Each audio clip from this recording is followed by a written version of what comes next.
रामायण हमारे भारत देश की अनमोल और अद्वितीय धरोहर है, जो आज भी हमें शिक्षा देती है। इसकी रचना भगवान वाल्मीकि ने की और इसकी रचना उन्होंने रामायण की घटना घटित होने से पहले ही कर दी थी। रामायण में हमें कई महान योद्धाओं का वर्णन मिलता है, जिनमें असुर, मानव, वानर और कई देवों के अवतार भी सम्मिलित हैं। इनमें से कितनों को कई वरदान भी प्राप्त थे, जिनसे उनकी शक्ति और भी कई गुना बढ़ गई थी। आइए जानते हैं रामायण काल के 10 सबसे शक्तिशाली योद्धाओं के बारे में कि वे कौन थे। नंबर 10 सुग्रीव। सूर्यपुत्र सुग्रीव किष्किंधा के राजा थे। शारीरिक बल में वह भी अपने भाई बाली की ही तरह बलशाली थे। बड़ी बड़ी चट्टानें और पत्थरों को उखाड़कर फेंकने में सक्षम थे। उन्होंने कुंभकर्ण के पुत्र का वध किया था। उन्होंने प्रगश और महोदर नाम के राक्षसों को भी मार गिराया था। कुंभकर्ण के साथ भी डटकर उनका युद्ध हुआ था। नंबर 9 अंगद। बाली पुत्र अंगद ने रावण की सभा में पैर जमा दिया था, जिसे कोई राक्षस उखाड़ नहीं पाया। वे वानरों में सर्वप्रथम वह ही थे जो युद्ध के पहले ही दिन मेघनाद पर हावी हो गए थे और उसे पराजित भी कर दिया और मेघनाद को वहां से भागने पर मजबूर कर दिया था। उन्होंने रावण सेना के शक्तिशाली कई राक्षस का वध किया था। अंगद ने रावण पुत्र नरंतक का भी वध कर दिया था। नंबर 8 बाली। इंद्रपुत्र बाली सुग्रीव के बड़े भाई थे और उस समय मौजूद शक्तिशाली वानरों में से एक थे। उन्होंने दुंदुबी और मायावी जैसे राक्षसों का वध किया था। अपने भाई सुग्रीव को मल्ल युद्ध में पराजित किया था। उन्होंने रावण को भी पराजित किया था। उनके गले में उनके पिता इंद्र द्वारा दिया गया एक कंठहार रहता था, जो किसी भी घातक परिस्थिति में उनकी सांसों को समेटे रखता था। अंत में प्रभुराम के हाथों उनकी मृत्यु हुई थी। नंबर 7 अतिकाय। रावण पुत्र अतिकाय को ब्रह्मा जी से वरदान प्राप्त था कि कोई राक्षस, दैत्य या देव उसे मार नहीं सकता। अपने बाणों से ही उसने इंद्र के वज्र और वरुण देव के पास को निष्क्रिय कर दिया था। लंका की रक्षा करते हुए उसने कितने ही देवों और गंधर्वों को कई बार पराजित किया था। उसके पास ब्रह्मा कवच भी था, जिसको भेदना आसान नहीं था।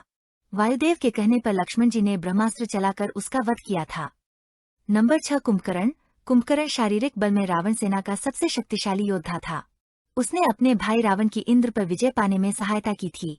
उस पर इंद्र के वज्र का भी कोई असर नहीं हुआ था। वो वरदान के बिना ही प्राकृतिक रूप से ही अति बलशाली और विशाल था। उसने सुग्रीव और अंगद को पराजित किया था और हनुमान जी को भी घायल कर दिया था। उसने न जाने कितने ही सैनिकों को कुचलकर मार डाला था।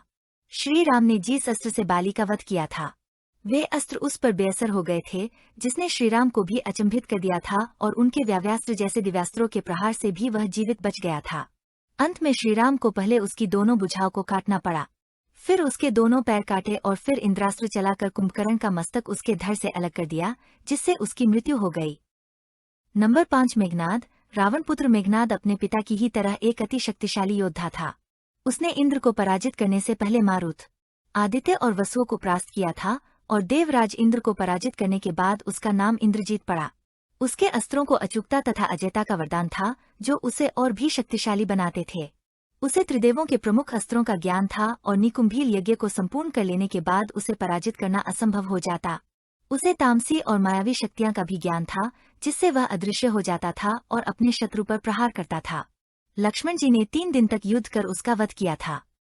नंबर 4 लक्ष्मण जी। आदिशेष अवतार लक्ष्मण जी श्री राम जी के साथ मिलकर इन्होंने विराट और कंबद राक्षसों का वध किया था। रावण के शक्तिशाली पुत्र अतिकाय और परहस्त का वध ब्रह्मास्त्र चलाकर किया था। लगातार 3 दिन तक युद्ध कर मायावी मेघनाद का वध किया था।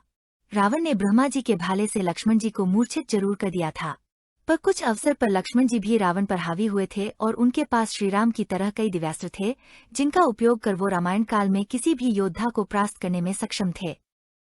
नंबर 3 रावण। लंकापति रावण उस समय का सबसे शक्तिशाली राक्षस था। दशानन ने लगभग 28,800 वर्षों तक राज किया।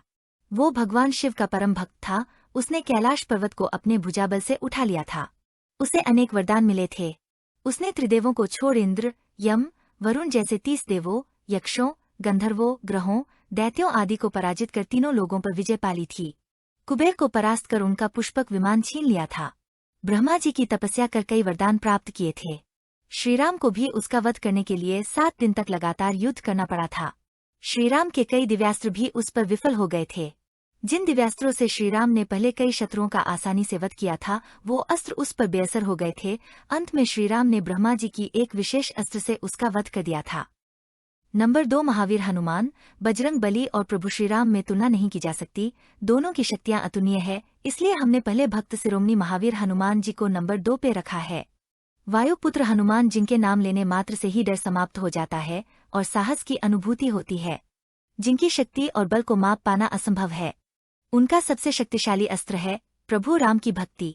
उन्होंने अपना बल रावण की लंका को जलाकर दिखाया था, जब वहां खुद रावण और मेघनाद उपस्थित थे, लेकिन वो भी मूक दर्शक ही बनकर रह गए थे। उन्होंने 80,000 किंकर राक्षसों को अकेले ही मार डाला था। हनुमान जी ने रावण के पुत्र अक्षय सहित रावण के सेनापति का वध अशोक वाटिका में ही कर दिया था। अति शक्तिशाली रावण को अपने मुक्के के प्रहार से लगभग बेहोश कर दिया था। कुंभकर्ण की शक्तिशाली शूल को पकड़कर तोड़ डाला था। उन्होंने अहिरावण का वध किया था। सुग्रीव के स्वाभिमान का ख्याल न होता तो हनुमान जी सुग्रीव को बचाने के लिए अपने शरीर को कुंभकर्ण जितना विशाल कर उसको मारना चाहते थे।